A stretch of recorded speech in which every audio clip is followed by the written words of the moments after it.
Ma'am, pakilala muna kayo. Magandang hapon po, umaga po. Magandang araw po sa lahat ng manonood natin. Ako po si Esperanza Oybanda. Ako po ay secretary ng aming samahan, yung Organic Farmers of District 6 Bulacan. Ayan. Sa ngayon po, welcome ko po kayong lahat sa aming food processing facility. So, gusto po namin magsimula dito po sa aming washing. No, washing at the same time po, ito din po yung peeling area. Peeling equipment namin. So, dito basically binabalatan at hinuhugasan. And then, ma'am, from here, ano po ang mangyayari? Pasok po tayo sa loob. Nandoon po yung slicing natin. So, dito po tayo ngayon sa slicing area. Matapos pong hugasan doon at balatan. Siyempre po, dito po sa slicing naman, ang kasunod, ano po. So, makikita po natin. Hindi pa po nabalatan to.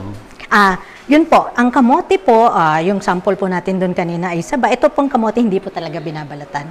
Inuhugasan po lang siya na maalis lang po yung mga lupa niya. Okay. Kasama po talaga yung balat. Kasi yun nga po yung kakaiba sa paniniwala nating lahat na kailangan malinis, sobrang balat. Pero dito po kasi nare-retain po yung ano niya, yung sustansya. So simulan lang po yung natin. Mga, Opo, ang ginagawa po natin diyan, doon din po sa ano namin na yon, nugasan lang siya. Sige po. Opo. Gusto mo bang matuto ng agribusiness, crops, livestock and poultry, aquaculture, at ma-inspire sa mga success stories? Agribusiness, how it works.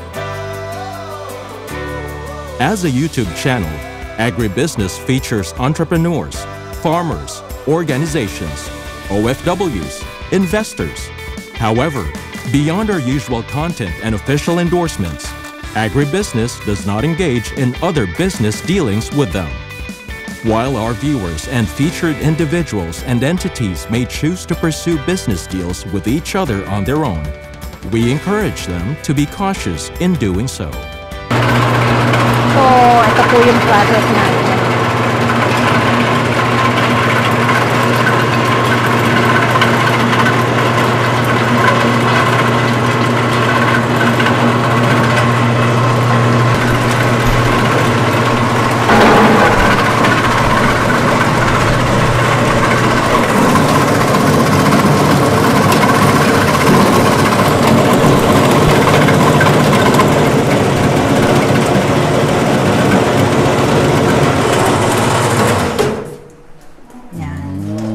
Pakibit-bit muna po tayo. Dito tayo. Mabilis nga naman, ma'am. Opo, ang bilis po niya. So, ipapatas po natin yan dito para yung mga buo lang test. Para po papasok na doon natin sa dehydrator. So, yan po, pupunuin natin yan. Mas maganda po talagang single ano lang sila. Sa amin pong experience, pinupuno po namin yung 10 to 20 po itong lalagyan natin. For 5 hours po yan. Na nandiyan dyan sa dehydrator. Opo.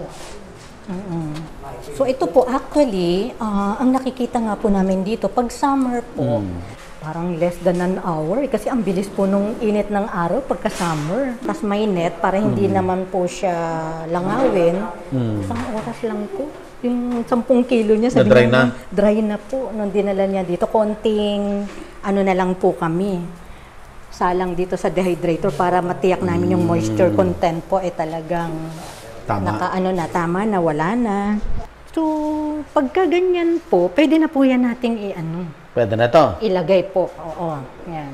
Test. Okay. Saan po? Buksan po. Opo. Ito po yung aming pagbaliktad test. Dehydrator. So, 10 po yan. So, hindi na po. So, pupunuin po. So, sabi ko nga po, 4 to 5 hours. Maximum mo 5 hours.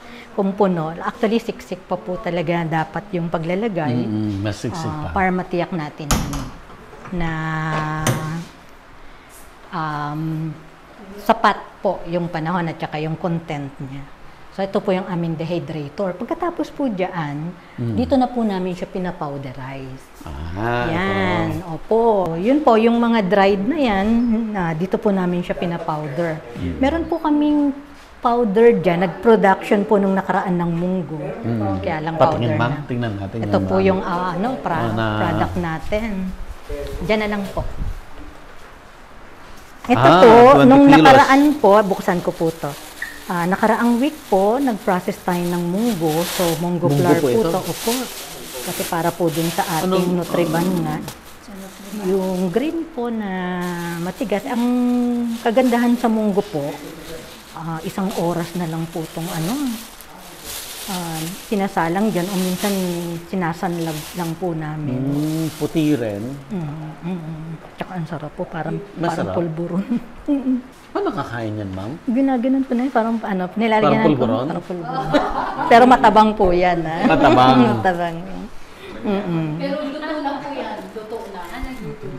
Ito po ay, na to, Lagyan mo na lang niluto ng hindi, ng dahon ng ampalaya. At saka konting baboy. Munggo at your palm. Ano po?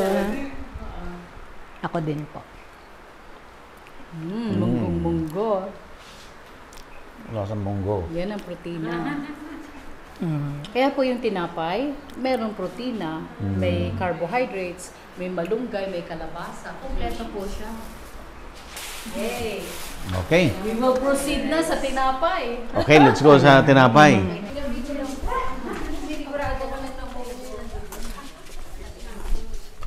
Ma'am Melba, i-discuss naman natin itong mga products natin ngayon dito.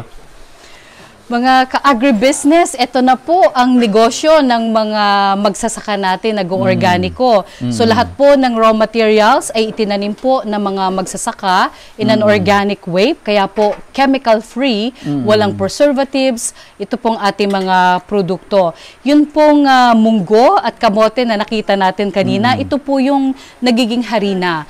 Meron tayong harina ng munggo, harina ng kalabasa, harina ng malunggay, harina ng saging na saba, no po, at yan po saba at kamote. Yan po yung gagawin natin na tinapay mamaya para masustansya po yung ating tinapay. Meron din naman po tayo dito na galing din po sa mga organic na produkto natin mula sa cacao na rich in magnesium, flavonoids, at wala pong chemical, walang preservatives. Ang ingredients po niyan ay raw cacao lang at saka coconut sugar. Bakit po natin ginagamit itong coconut sugar? Low glycemic po kasi ito. Galing po yan sa tuba ng niyog. So, pag tayo po ay sensitive sa sugar o ayaw natin magka-diabetes, ito po yung inirekomenda para po hindi tayo magkaroon o ma-develop yung diabetes sa atin. Yun din pong raw virgin coconut oil natin ay napakahusay din po mapagpababa ng cholesterol. Lahat po yan ay 100% authentically Filipino products na available po dito sa bansa natin. Galing po sa mga farmers. Kailangan lang po nating malaman, gamitin, at ma-enjoy natin itong mga masustansyang pagkain natin dito sa ating bayan. Alright. Sir, ano pong buong pangalan niya? Ricardo P. Sanchez. Ricardo P. P. Sanchez. Sanchez. Or si Kaputi. Si Kaputi. Bakit Kaputi? Kasi po, pati bigote, pati balbas. Ilan taon na ho ba kayo, Kaputi? Luluto niya, huwag kang hihirit ha. 70 po. 70. Malakas pa. Malakas pa po. Kaya pang mag-farming. So far ngayon, paparm pa ako. Opo, ano pong tinatanim ninyo? Pigmented rice. Ito, anong pag sinabi mong pigmented rice? Ito yung brown, ganyan? Brown and black and red. And black and red. Anong pinaka-paborito nyo itanim doon? Lahat to. Lahat? Kasi sellable naman nung sa akin lahat. Okay. Sino po ang kaninyo dinadala yung ano nyo? Yung pigmented rice ninyo? Sa mga Makati, sa Quezon City, meron akong mga buyer. May buyer ka. Ubos, lagi. Ubus o lagi. Matiran man, konti. Pagkain. Pagkain, and then sa mga anak. So, nag-practice din kayo ng organic farming, ng regenerative farming? Since 2014. 2014. Oo. Kamusta naman po? Nung una akong pumunta ng organic, bumaba ang aking Ani. Yung 230 to 240, unti-unti bumaba hanggang sa marating ko yung 100 kaban. And then ngayon, umaakit naman. Depende sa sitwasyon na kondisyon ng weather. So nakaka 150 naman ako. Lalaro na ron. Sapat naman po yun. Para sa akin, mas kumikita ko kaysa ron sa synthetic. Dahil po. Dalawang unang-una sa gastos. Maliit ang gastos. Maliit ang gastos. Gawa ko lang yung sarili kong fertilizer. Ang gastos ko lang ay yung tao and then machinery. Lang.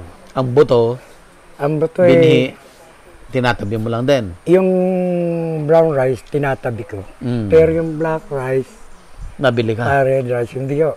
Ngayon, binigyan ako ng region at ng malolos. Okay. Sila nagpo-provide. Pero para sa akin, gusto ko 3 tanim bago ako magpalit. Hindi ko magawa. Hindi, palo mo na. Subukan natin itong bago. Na sinasabi na. Gaano kalaki yung tinatamnan ninyo? 2.4. Malaki rin. Oh. Sinong katulong niyo doon? Buo pa lang ako. Tsaka yung misis ko. Anak ko. Talaga tumutulong po. Malakas pa yung misis ko. Tapos yung harvest nyo, anong ginagawa nyo doon? Pinapamil ninyo? Tapos may packaging kayong ganon? Wala, sa sako lang. Bibili nila ng maramihan? Bibili ako ng mga used na sako ng arena, order 30 kilos, gano'n. Yun yung mga buyer ko.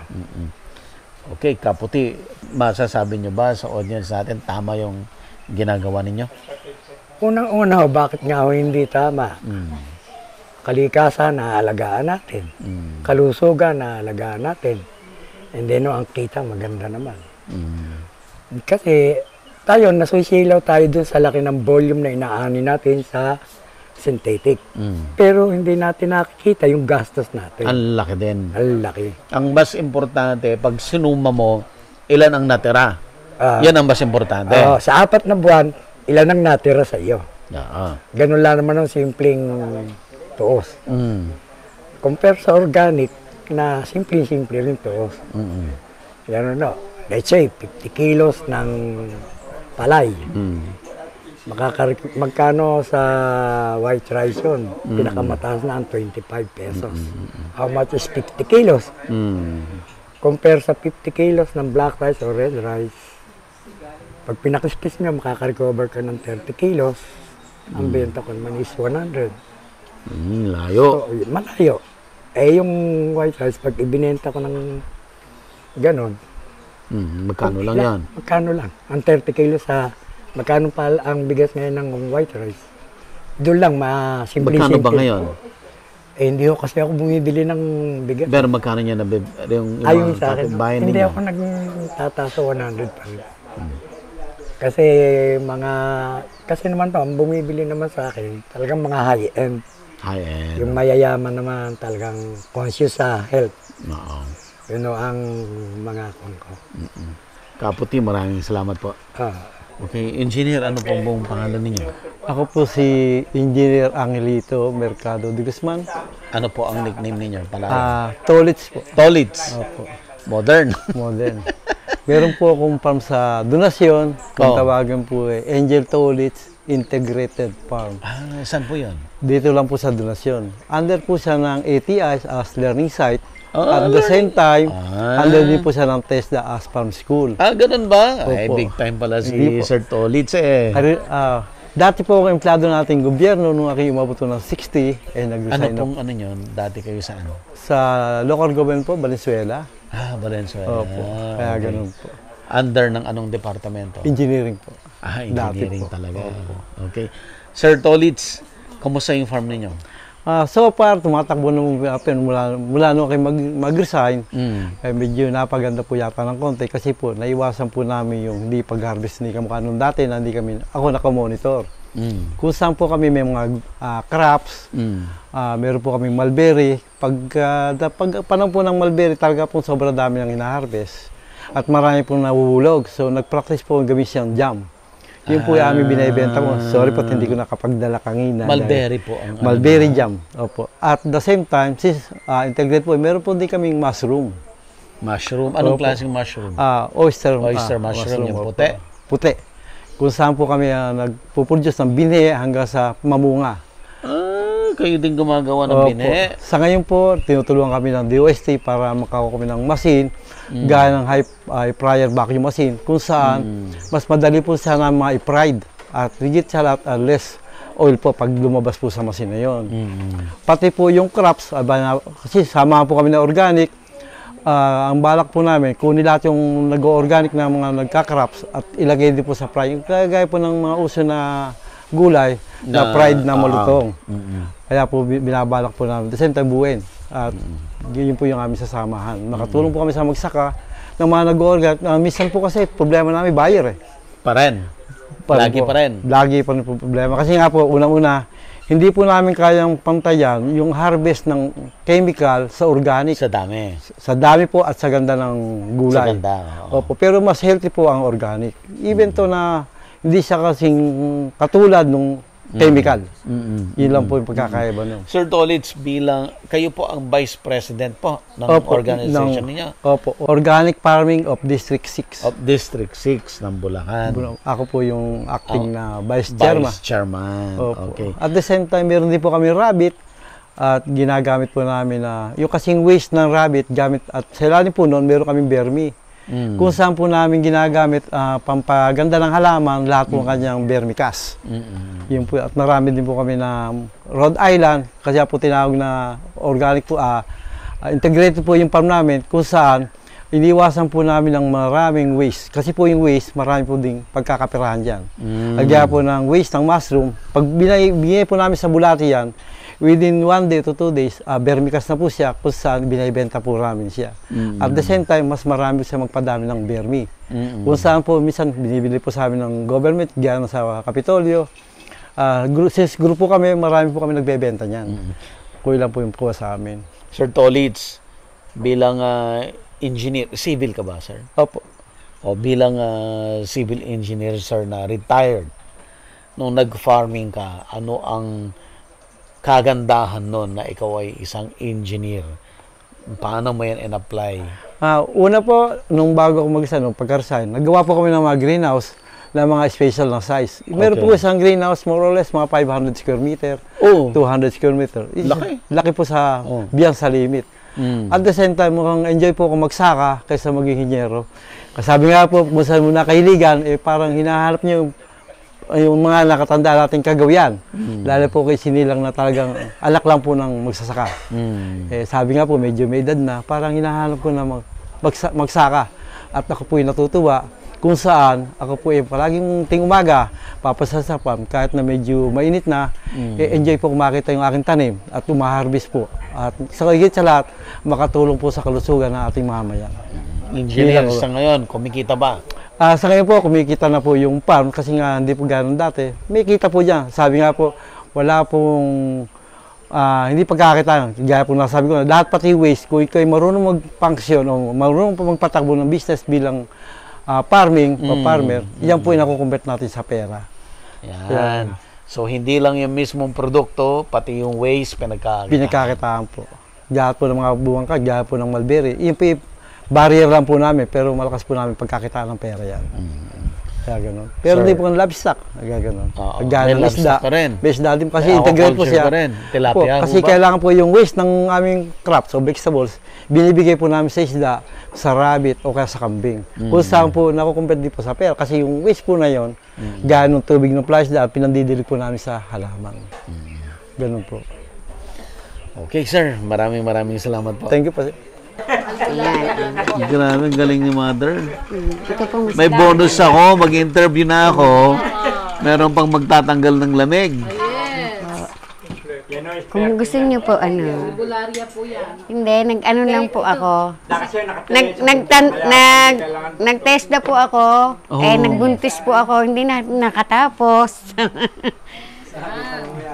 Nag-anak muna. Kaya, nag-anak muna. Baka kayo yung sinasabing nawala, tapos pag Ay, lutang may anak na. Hindi po, taas niyo po muna. Sa Tugatog. Pagbalik. Nanganak na. Buntis na. Siya pala yun. Wari ba? Kaya alam niya yung kwento. Albularia si ma'am. Kaklase ko po kasi yung nawala na yun. Kala ko kinakwento mo yung storya mo. Hindi po, hindi ako kamukha ni tatay ito. Tatay, pati pinatong mo Grabe. Dito po, parang kaming pamilya dito. May pabonus. Kami yung kasi yung binuo namin para kaming pamilya. At hindi naman kami Ito pa po ang sumasakit sa inyo. Hindi Oh. kami magkakakilala. Yan, oh. Totoo po ba? Meron pa ang tigagarilyo. Kumikirot po ito. Oh. Kasi po, Pero kami, dulo. Yan o, tigabundok ko yun kasama nyo yun. Kay ma'am. Saan po bahay niyo dito? sa laog po. Santa Cruz po kami, doon sa may dating sabungan. Teka, yung sikmura niya para di minhawa na kayo. Maano nga, Sa dip-dip. Nako, kami magsiyasalo sa inyo niya. Kami Okay tagal-tagal na ho, hindi ho nahihilot. Nagselos pa. Ngayon lang nahihilot na. Kasi po, nakita ko sa mata niya, malamlam. Oo nga masama. Kaya nga po sila na-delay kasi yun nga, masama ang pakiramdam. Pero pinilit po nilang makarating dito sa atin. Direct, kasama yun sa... Kaya lang ho, yan yung kasama yan sa ating ang mga organic farmers talagang we're very connected sa nature. So we know how to heal. Not just the land, but our fellows. Mataas din ang dugo. Saan pa sila galing, ma'am? Sa New Era? mataas din daw. Commonwealth daw sila. Quezon City. Hindi, mataas. Ayoko hinutin ni Batok. Ano? Okay na O po. di Sige. nagising ako. Ano po? Mahaba ngayon interview natin, ma'am. Kaya nga po ako nagpauna para po mapainom ko na yung baka ko tsaka yung mga kambing ko. Ikaw na. Magpapakilala po ako. Aba, sige pa. Si Marites Bantog po ako, nakakatira sa Santa Cruz, Angat, Bulacan. Si Madam Marites. Ano pa ba? Ay, marami kayong nalalamang kwento. Marites po eh. Tunay na Marites. Original po Marites. Nung nagsasaka po kami, 10 taon pa lang ako, yung mga magulang ko.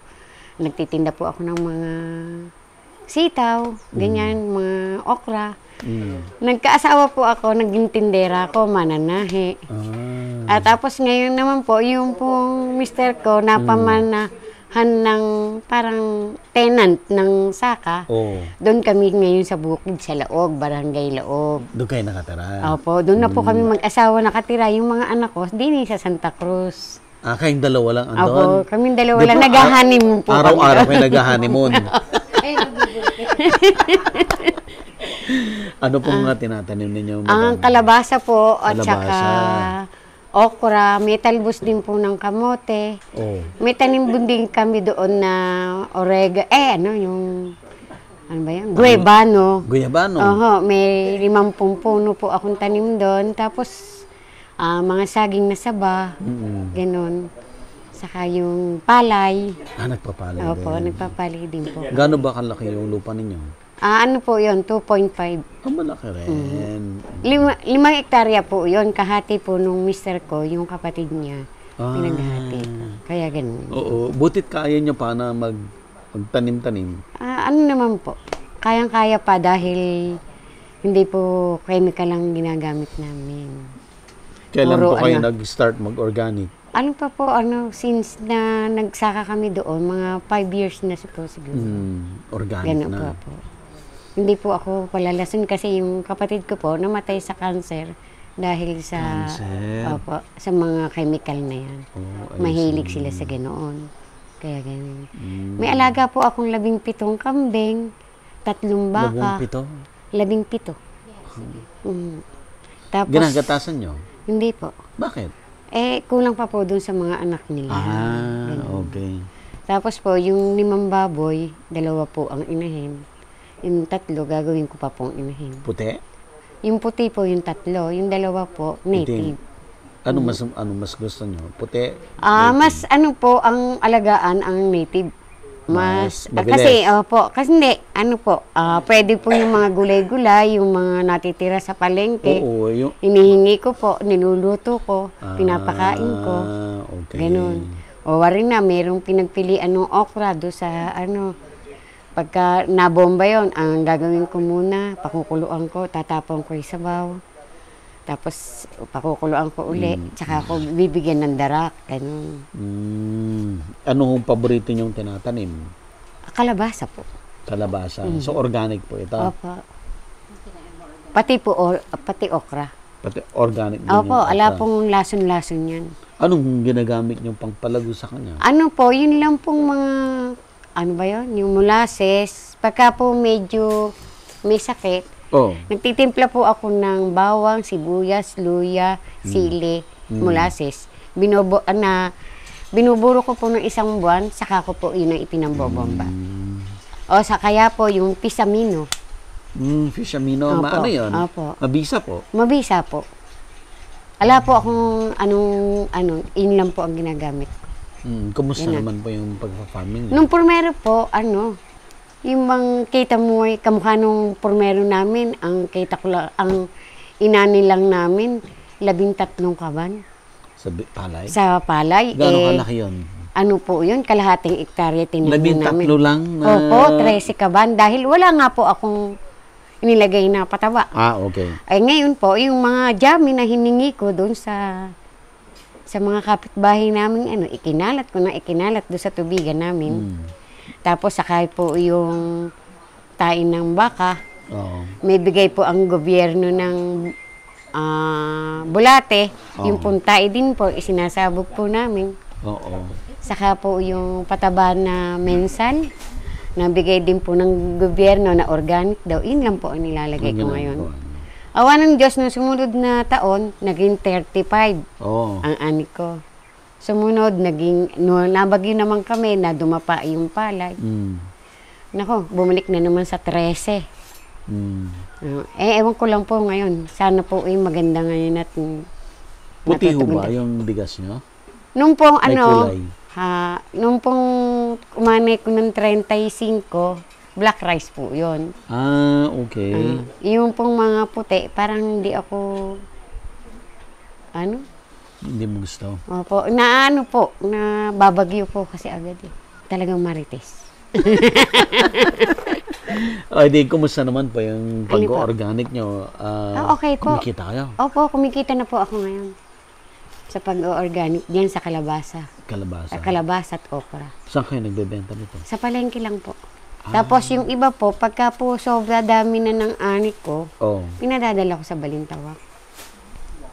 May kumukuha sa'yo Mayroon po nagluluwas. Nagdadala sa Balintawak? Opo. Ganun. Yun ang pinaka-save ko. Hindi ko agad kinukuha pera doon. Itong neto, ubos at ubos. Nakapagpaaral din po ako ng dahil dyan sa halaman ko. ECE po ang natapos. Asan na pa yung anak nyo? Andun po, may asawa na, may anak na rin. Hindi rin Saan nag-iintriga. Call center po. Ayaw pong kumuha ng board exam Kaya nga Ayan, maraming salamat po. Okay. Ginawa na kayo yan. Opo. Ayan. Kasama ko na siya. Salamat po. Sir, ano pong pangalan na yun? Antonio Guansing Illescas. Antonio? Illescas Guansing. Guansing. Opo. Antonio Guansing. Ano po ang palayo nyo, sir? Tonyo or Tony? O Tonyo Bayawak. Bakit Bayawak? Ba't may bayawak? Hindi, mga joke lang ho. Yan. Okay, si Katunying din po ay membro ng samahan nila ng mga nag-organic na mga farmers dito Opa. po sa Bayan ng Angat. Tapos, sir, matagal na kayong nag-organic? Meron na siguro mga 3 taon. 3 taon. Butit na convince kayong mag-organic. Kasi sa dahil naman ang samahan kong kinaniban, dito kasi ang naging kuwang ko, yung mga may edad na, kailangan yung para tumagal ang buhay. Kaya ako 78 na kailangan yung pang hindi gumagamit na insecticide, yun ang kinakain. 78 na ho kayo ngayon. Meron lang akong portion sa bukid ko na mga 1,000 square meter na ino-organic ko kasi nasa may borderline na gilid ng irrigation. Kaya Kumusta naman po yung pag-organic? Ayos lang naman ho. Dahil kung hindi ko naman binibenta sa mga anak ko lang ho. Maan lang ako na. Kain lang talaga. Kain lang ho. Ano normally yung tinatanim ninyo? Karniyon yung mga puno, saka yung kaluangan, sa hektarya ho yun, yung kaluangan. Natamna ko rin ng mga hybrid na bini. Oh, okay. Buhat nung 1986, na ako puro samahan. May gap lang ho ako nung 1990 na hindi ko kayang pag-aralin dahil sa pagpapalay lang ako, kaya lumasli ako ng Maynila. Dati ho, 20 taon ho ako sa airport Anong trabaho niyo doon? Electromechanical lang. May graduate din kasi ko, hindi lang ako nakakuha ng board. Anong graduate niyo? Mechanical engineer. Graduate kayo ng mechanical engineer. May anak ko, hindi ko kayang pag-aralin sa pagpaparming saka sa fisheries. Lumasli ako ng Maynila. Nagtrabaho liyo ako. Ng 13 years. Kasi 5 yung anak Pag pinagtrabaho nyo ng puro private school nakatapos naman nun lahat. Nakatapos na lahat. Ay ngayon, ano nang ginagawa ninyo? Easy na. Ayun pa. May alaga ho akong bibe, manok, baboy. Meron 2 baboy ako.